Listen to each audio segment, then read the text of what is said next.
Okay, अब हम second question करेंगे एक्सरसाइज 3.1 का। तो ये सेम वैसा ही है, काफ़ी आसान है, काफ़ी इजी है। तो the coach of a cricket team buys 3 bats and 6 balls for the ₹3,900। ठीक है, उसके बाद उसने फिर से बैट खरीदा एक और 2 balls of the same kind for ₹1,300। हमने इस सिचुएशन को अलजेब्रिक और ज्योमेट्रिकली यानी कि जोग्राफिकली रिप्रेजेंट करवाना है। ठीक, ये तो काफ़ी ज़्यादा इजी है, सेम वैसा ही है। तो आपने इक्वेशन बनानी है सिंपल। तो सबसे पहले आपको पता है, तो लेट द कॉस्ट, हम कॉस्ट लेट कर लेंगे, cost of bat be x. ठीक है, एक्स रुपीज़ हमने कर लिया कि बैट की कॉस्ट रुपीज़ एक्स।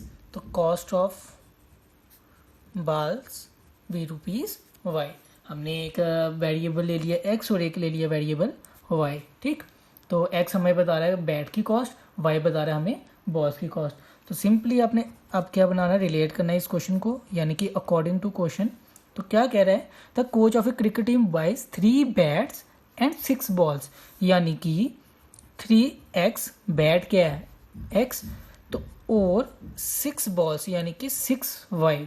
ठीक, कितने की ली उसने 3900 की।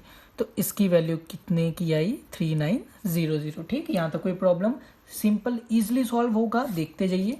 तो सेम जैसे हमने फर्स्ट क्वेश्चन किया है, तो आप पहले भी ऐसे क्वेश्चंस करते आए हो। 3x + 6y = 3900। ठीक, अब हमने आपको पता है क्या निकालना है, x की वैल्यू निकालनी है।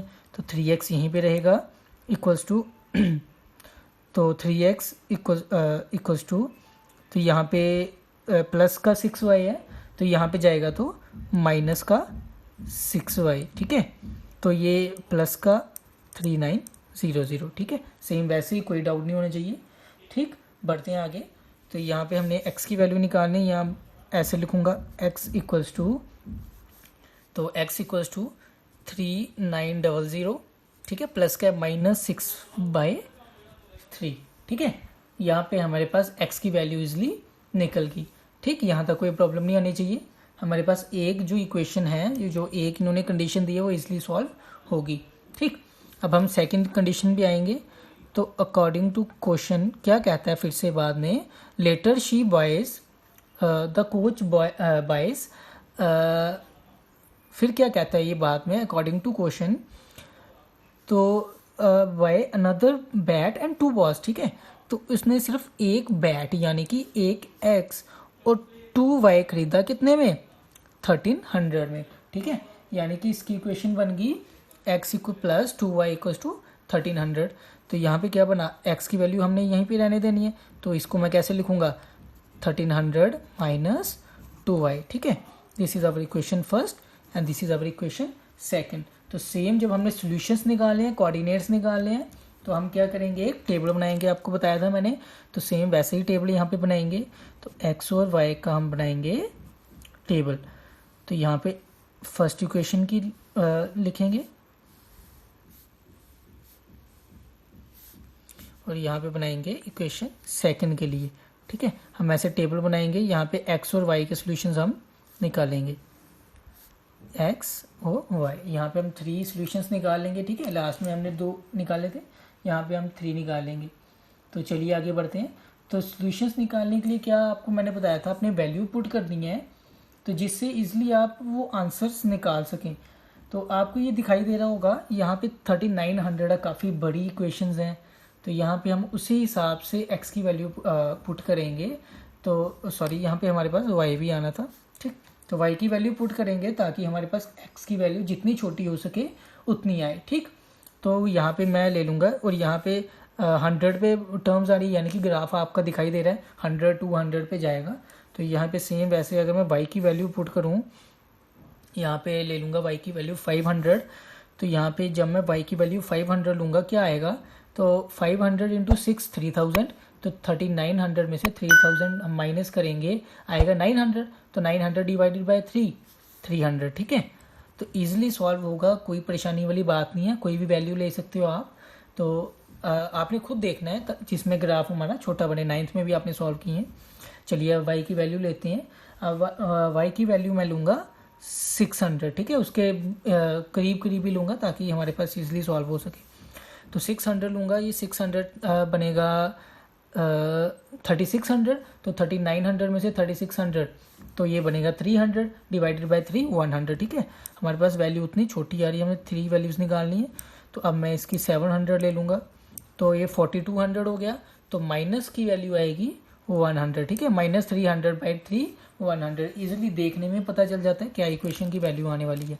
ठीक, अब हम सेकंड इक्वेशन यानी कि यहाँ पे आएंगे। यहाँ पे भी मैं सेम वैल्यू वैसी ले लूँगा, 500 ले लूँगा y की, तो ये आ जाएगा ऊपर 300। ठीक है, कोई डाउट नहीं होना चाहिए, क्योंकि 1000 1300 माइनस 1000 300, तो सेम 600 1200, तो 1300 माइनस 1200 आ गया 100। तो यहाँ पे 700 लूँगा, तो सेम वैल्यू आ रही है -100 की। ठीक, यहाँ तक कोई प्रॉब्लम? ठीक है, चलिए आगे बढ़ते हैं। अब हम करेंगे, यहाँ पे हमने इसे अलजेब्रिकली रिप्रेजेंट कर दिए, अब हम करेंगे ग्राफिकली। चलिए अब हम ग्राफिकली रिप्रेजेंट करेंगे। मैंने ग्राफ बना लिया। मैंने आपको बताया था कि जो हाईएस्ट टर्म होगी उसके रिलेटेड ही हम ग्राफ बनाएंगे। तो हाईएस्ट हमारे पास 700 है, तो हम गैप में 100 के गैप में मैंने 700 तक ग्राफ बना लिए। As you know this is a x axis and this is a y axis. इस तरह पॉजिटिव कॉन्टिडेंट्स होते हैं, यहाँ पे नेगेटिव होते हैं, ये positive and this is negative. ठीक है, चलिए अब हम करते हैं। यहाँ पे x की वैल्यू 300 फर्स्ट इक्वेशन में और y की वैल्यू 500। ठीक, तो x की वैल्यू 300, दिस इज x, और y की वैल्यू 500 कहाँ पे जाएगा? ये यहाँ पे। ठीक है, तो यहाँ पे हम क्या लिखेंगे? सबसे पहले x 300 500। ठीक है, सिंपल इजीली वैसे ही करें। तो x की वैल्यू 100, y की वैल्यू 600। x की वैल्यू 100 यानी कि x की वैल्यू ये 100, y की वैल्यू 600 ये।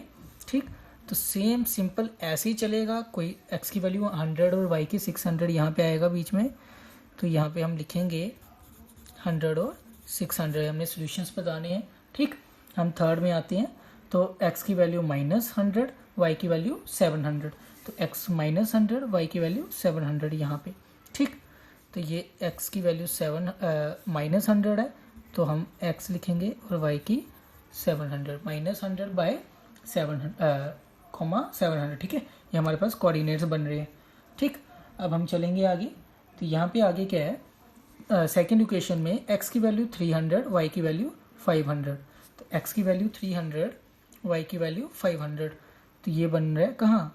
सेम x की वैल्यू 300, y की 500। ठीक है, तो ये सेम इक्वेशंस बन रही है, आपको दिखाई दे रहा होगा ऐसे कि x की वैल्यू 300, नेक्स्ट है x की वैल्यू 100, y की वैल्यू 600। ठीक, तो x की वैल्यू -100, y की वैल्यू ये, तो हमारे पास ये सेम इक्वेशंस बनेगी। हम इसे करेंगे ज्वाइन।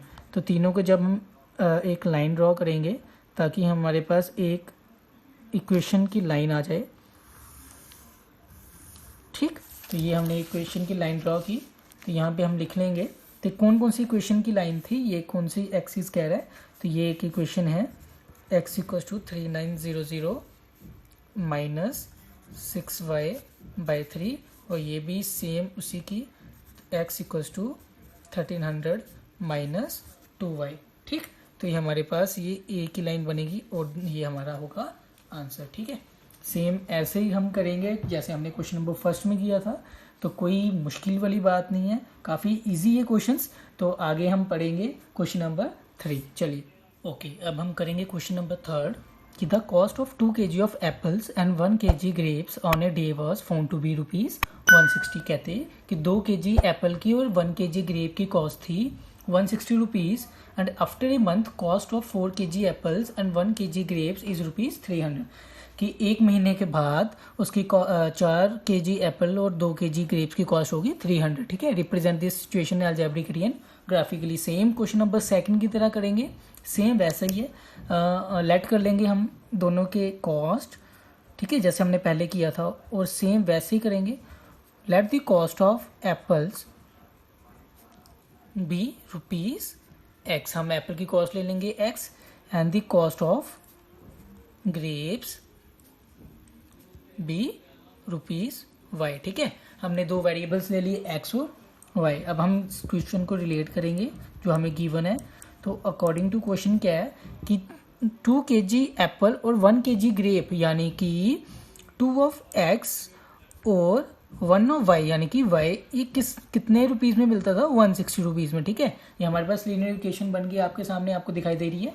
ठीक, अब 2x plus y equals to 160 rupees. ठीक, अब हमने x की वैल्यू यहीं पे निकालनी होती है, तो यहाँ पे x रहने देंगे, यानी कि 2x इक्वल्स टू मैं लिखूंगा यहाँ पे 160 माइनस वाई। ठीक है, y वेरिएबल्स हमारे पास राइट हैंड में जाएगा तो माइनस वाई बनेगा। ठीक, अब क्या होगा, अब सेम वैसे ही अगर मैं इसे लिखूंगा, यहाँ पे x की वैल्यू हमें चाहिए, तो यहाँ पे मैं इसको कर लूँगा x equals to 160 minus y by 2। ठीक, तो यहाँ पे क्या आ जाएगा, x 160 माइनस वाई बाई 2। ठीक, ये हमारे पास आ गई इक्वेशन 1। यहाँ पे हमने इक्वेशन x की वैल्यू निकाल ली। ठीक है, अब हम सेकंड वाली कंडीशन पे आएंगे। तो अकॉर्डिंग टू क्वेश्चन ये आपने सीक्वेंस में लिखना है। तो after a month cost of 4 kg Apple, यानी कि 4 of x plus 2 of grapes, यानी कि 2 ऑफ y कितने में मिलता है, 300 में। ठीक है, तो x की वैल्यू यहाँ पे भी निकालनी है, 4x यहीं पे रहेगा, यहाँ पे मैं ऐसे लिखूंगा 300 माइनस 2y। ठीक है, प्लस का ट्रांसपोज होगा, माइनस में जाएगा, तो ये मैं इसको ऐसे लिखूंगा, x की वैल्यू यहाँ पे निकालेंगे तो 300 माइनस 2 ऑफ y बाय 4। ठीक है, ये हमारे पास बन गई इक्वेशन सेकंड। अब हमने इसके क्या निकालने हैं, सॉल्यूशंस निकालने हैं। आपको पता है हम बॉक्स बनाएंगे। ठीक है, तो यहाँ पे बॉक्स बना के हम वैल्यूज़ निकालेंगे। तो सेम वैसे ही करेंगे जैसे हमने पहले 2 क्वेश्चंस में किया है, तो कोई मुश्किल नहीं है, यहाँ पे काफ़ी ज़्यादा इजी है। तो अच्छी तरह से पूरा कंसेप्ट, पूरा इंट्रोडक्शन लाइन वाइज अगर सीक्वेंस में आप देखोगे वीडियो तो आपको इजीली समझ आ जाएगा। ठीक, तो x और y की वैल्यू निकालनी है फर्स्ट के इक्वेशन के लिए और y सेकंड इक्वेशन के लिए। ठीक है, तो यहाँ पे फर्स्ट इक्वेशन के लिए हम निकालते हैं। तो यहाँ पे मैं लूँगा y की वैल्यू उतनी लूँगा और उतनी कम लूँगा ताकि मुझे ग्राफ बनाने में ज़्यादा प्रॉब्लम ना आए। तो हमने देखना है कि x और y की वैल्यू उसी तरह आए, हमने खुद इमेजिन करना है। ठीक है, तो यहाँ पे अगर मैं y की वैल्यू लूँ, पहले लेता हूँ मैं y की वैल्यू 60। ठीक, तो क्यों ली मैंने y की वैल्यू 60, क्योंकि मैं पहले 40 भी ले सकता हूँ, 50 भी ले सकता हूँ, ये कोई इशू नहीं है। ठीक है, तो यहाँ पे अगर मैं y की वैल्यू 60 लेता हूँ तो 160 माइनस 60 100, तो 100 डिवाइडेड बाई 2 हमारे पास आंसर x की वैल्यू आ जाती है 50। ठीक है, हमने निकालना put value of y equals to 60 in equation first, तो ये हमारे पास वैल्यू ऑटोमेटिकली आ जाती है। ठीक, तो अब हम सेकंड में चलते हैं। तो यहाँ पे अब मैं लेता हूँ 40 ले लेता हूँ। ठीक है, हम छोटी लेंगे क्योंकि ज़्यादा होगी बड़ी तो वो ग्राफ में प्रॉब्लम आ जाएगी। तो y की वैल्यू 40 लूँगा, 120 तो इजली डिविजिबल बाई 2, तो ये आ जाएगी 60। ठीक, तो यहाँ पे 20 ले लेता हूँ, तो 140 डिवाइडेड बाई 2 यहाँ पे आ जाएगी x की वैल्यू 70। काफ़ी इजीली क्वेश्चन सॉल्व हो रही हैं, कोई ज़्यादा दिक्कत वाली प्रॉब्लम है ही नहीं। तो सेकंड में y की वैल्यू यहाँ पे पुट करूँगा। ठीक, यहाँ पे वैल्यू ले लेता हूँ y की 10, क्योंकि यहाँ पे 4 के साथ मल्टीप्लाई होगा, तो y की वैल्यू 10 लूँगा। 20 280 बाई 4 70। ठीक है, 280 बाई 4 70। तो यहाँ पे सेकंड में ले लूँगा -10। ठीक है, ताकि ईजिली यही 70 के करीब करीब वैल्यू आए। तो -10 लेता हूँ तो +20 280, तो बाई 4 यहाँ पे 80 बन जाता है। ठीक है, तो यहाँ पे 80x की वैल्यू आ जाती है। उसके बाद मैं y की वैल्यू ले लेता हूँ 0, क्योंकि ये 0 हो जाएगा टर्म, और 300 डिवाइडेड बाई 4 ये आ जाएगी 75, करीब करीब यही इक्वेशंस आ रही हैं। ठीक, अब हम चलेंगे इसकी ग्राफ पे। ठीक, तो ग्राफ पे चलते हैं। तो ग्राफ मैंने ले लिया है। तो यहाँ पे आपको पता है कि यहाँ पे हाईएस्ट वैल्यू किसकी आ रही है, हाईएस्ट वैल्यू इज़ 80, तो मैंने 80 को हाईएस्ट पे रखा है, तो यानी कि हमारे पास मैक्सिमम वैल्यू 80 ली मैंने। तो अब हम 80 की वैल्यू मैंने हाईएस्ट ले ली है। अब हम वैल्यूज़ को पुट करेंगे। यहाँ पे हमारे पास आ जाएगा, सबसे पहले आएगा x की वैल्यू 50, तो y की वैल्यू 60। अगर x की वैल्यू 50 होगी तो y की वैल्यू होगी 60, यानी कि ये कोऑर्डिनेट बन रहा है यहाँ पे। तो x की वैल्यू अगर 50 होगी, y की वैल्यू आ जाएगी 60। ठीक है, हमारे पास ये आ गया। सेकंड है x की वैल्यू 60, y की वैल्यू 40। x की वैल्यू 60, y की वैल्यू 40, तो ये सेम यहीं पे ऐसे नीचे। ठीक, x की वैल्यू 60, y की वैल्यू 40। ठीक, अब हम सेकंड में x की वैल्यू 70, y की वैल्यू 20, तो x की वैल्यू 70, y की वैल्यू 20 ये है। ठीक, तो 70 और 20। ठीक, ये हमारे पास बन गया एक इक्वेशन का। तो ये हम इसे ज्वाइन कर लेंगे। ठीक है। तो ये हमारे पास लाइन बन गई, यानी कि ज्योग्राफिकल लाइन बन गई। किस इक्वेशन की? हम इक्वेशन भी लिखेंगे x equals to 160 minus y by 2 की, ठीक है। ये बन गई हमारे पास एक इक्वेशन की लाइन, ठीक है। ग्राफिकली रिप्रेजेंट होगी दिस इक्वेशन, ये इक्वेशन हमने ग्राफिकली रिप्रेजेंट कर दी। सेकंड वाले पे जाएंगे तो x की वैल्यू 70, y की वैल्यू 10, यानी कि x कहाँ है? दिस इज x एक्सिस, तो x की वैल्यू 70, y की वैल्यू 10, ये इसी के पास। तो यहाँ पे लिखेंगे x की वैल्यू 70 और y की वैल्यू 10, ठीक है। तो x की वैल्यू 70, y की वैल्यू 10। सेकंड पे जाएंगे, x की वैल्यू 80, y की -10, ठीक है। x की वैल्यू 80, y की वैल्यू -10, तो x की वैल्यू ये 80, ठीक। तो y की वैल्यू -10, यानी कि -10 जाएगा नीचे यहाँ पे, ठीक। तो ये आएगा 80 और -10, ठीक है। 80 और -10 बिल्कुल साफ सीधी सीधी लाइन इनके साथ ही चल रही है। तो नेक्स्ट में क्या करेंगे, x की वैल्यू 75, y की 0। तो x की वैल्यू 75, यानी कि x की 75, 80 और 8 इसके 70 और 80 के बीच में ये होती है। तो y की वैल्यू 0, तो ये आएगा यहीं पे, ठीक। इसके बीच में जो होता है, तो ये हम लिखेंगे क्या, x की वैल्यू 75 और y की वैल्यू 0, ठीक है। ये 0 ही है, तो अब हम इसे भी ज्वाइन कर लेंगे। तो ये इसके बिल्कुल साथ ही में एक बन रही है लाइन, तो उस लाइन को जब हम ज्वाइन करेंगे, ये पैरेलल लाइन बन रही है, ठीक है। तो ये वाली ऐसी इक्वेशन बनेगी हमारे पास। तो ये इक्वेशन, ये लाइन बन रही है हमारे पास। इक्वेशन लिखेंगे अब हम 300, x equals to 300 - 2y, 300 - 2y bye 4 की, ठीक है। और ये हमारे पास होगा इसका आंसर। देखिए कैसे ये लाइन बनी, एक इसके और एक इसके बिल्कुल पैरेलल लाइन बन रही है, बिल्कुल साथ में, ठीक है। कुछ मुश्किल नहीं है। हमारे पास एक्सरसाइज 3.1 कंप्लीट हो चुकी है। अब हम नेक्स्ट वीडियो पे चलेंगे एक्सरसाइज 3.2।